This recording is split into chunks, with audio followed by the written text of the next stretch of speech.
Hey everyone, so today we have the Oppo A3s in for review. Now Oppo is known for its affordable phone models in Nepal, and the Oppo A3s falls in the same category as well. But while Oppo is known as the selfie leader, this phone might be far away from that title. It has some features that will catch your attention, but other than that, it didn't really impress me. Upon first look, the phone appears quite attractive. It's big, bright and glossy, eye-catching even. The plastic build appears to be premium due to its glossy finish and sturdy construction.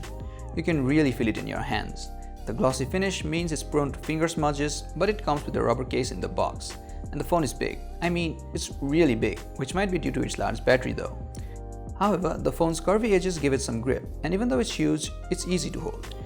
The location of the speaker is a bummer though. It's located in a place where you can very easily muffle it while gaming or watching videos. I had to hold it very awkwardly to prevent muffling while gaming. It's just very unsettling. Also, the lack of a fingerprint sensor is another downer. Plus, there are no LED notification lights, which has its own set of inconveniences. So on the design front, it only has its color, sturdy build and the glossy finish to show for it. As for the display, the large 6.2-inch IPS LCD display with a 19:9 aspect ratio looks good too. The HD Plus resolution can produce good vibrancy and accurate colors. But for a large screen such as this, I feel like the resolution wasn't enough. Pictures aren't that sharp or detailed, but I guess that's what we get for the price. And if you can't get over that, watching multimedia on large screen is actually fun. Of course, like every other phone, there is a notch, but none of the apps are optimized for the notch experience. If you play games in full screen, it will even cut out some parts of it, similar with the videos. You will get an option to watch them either in 16:9 or 19:9 ratios, but choosing the latter intrudes the content quite a bit. If the apps were optimized for the notch experience like the OnePlus 6, then it wouldn't be as bad, but for now, it really needs to work on the app optimization. Following the industry trends, Oppo A3s too put dual cameras at the back, a 13-megapixel primary sensor with a 2-megapixel depth sensor for that bokeh effect in your pictures. While the phone does a decent job with the portrait mode, its detection needs some work. It's not the best depth capture, sometimes feeling like it's more software than the hardware at work, but most times it will do a good job. As for regular images, the cameras are capable of capturing good photos in well-lit conditions. There are enough details, but colors come out off a bit and aren't accurate enough to make it true to life. It mostly oversaturates colors, which sometimes can look pleasant and other times not so much. And even the autofocus is quite slow, making the objects blurry in even the slightest movement. And as for low-light photos, it's even worse. Photos get quite muddy with considerable amount of noise, highlights are blown, shutter speed lags. Well, it's just not good at all. The 8-megapixel selfie camera is also not something to be proud of for Oppo. Similar to the rear cameras, selfies come out decent in good lighting conditions, but in low light, it's the same story. The selfie camera can take artificial portrait shots, but to my surprise, it is better than expected. Also, there's beauty mode in there as well, which does a good job on your face. As for videos, the phone is capable of capturing 1080p videos at 30 frames per second. Still shooting can produce good results, but with no OIS, they tend to shake a lot, even with the slightest amount of movement. Focusing too is very slow in videos. Ironically, for a selfie leader, cameras on this thing are actually a hit and a miss. In the performance department, a Snapdragon 450 chip powering the phone is powerful, but on paper, it can handle some heavy applications easily. Playing Asphalt 9 was smooth enough after some loading time. Also, PUBG is playable smoothly in low graphics and low frame rates. But multitasking on it is a bit stuttery, as the 2GB RAM on the device is just not enough, considering the heavy Color OS skin on the top of Android 8.1. Out of 2GB, only about 800 MB is usable for multitasking, which is enough for small apps, but if you try doing that while playing games, you will start noticing the lags in between transitions.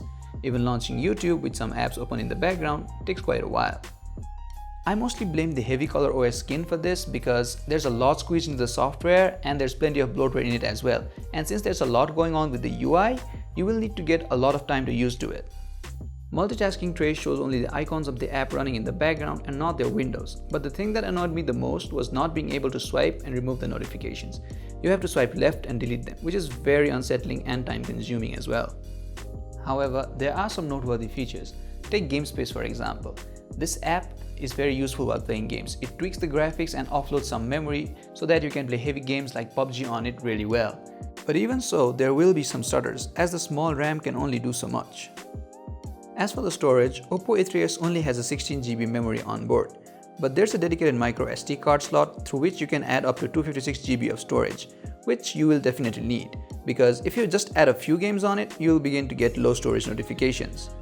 And this phone also packs a huge battery, a humongous 4230 mAh unit, which is probably the highlight of the device. With full charge, I was able to get even 2 days of battery life with normal usage. And with the heavy usage, the battery still lasted the whole day and then some. Not having to keep peeking at the battery percentage while playing is actually quite great. With a huge battery such as this, there should have been a fast charging feature too. But then again, it's unfair of me to ask all that for the price of this phone. So I just stuck to charging it overnight.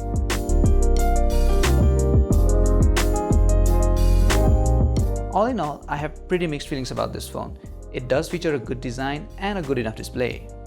The face recognition, even though its software does a pretty good job, even in low light. Although, I would have preferred a fingerprint sensor over that. The big battery is probably the highlight of the device, everything else not so much. The Snapdragon 450 processor is held back by its small RAM considering its heavy skin on top. Gaming is good enough, but multitasking is just satisfactory at best. The cameras are also nothing worth mentioning. And it may be just me talking, but I didn't really like the UI. Also, while the display looks attractive, the lack of optimization of the apps for the notch is quite unsettling. Most of the things on this phone are only average, but then again, I get reminded of its price. If only they could have added 3GB of RAM on this thing, the performance might have been commendable.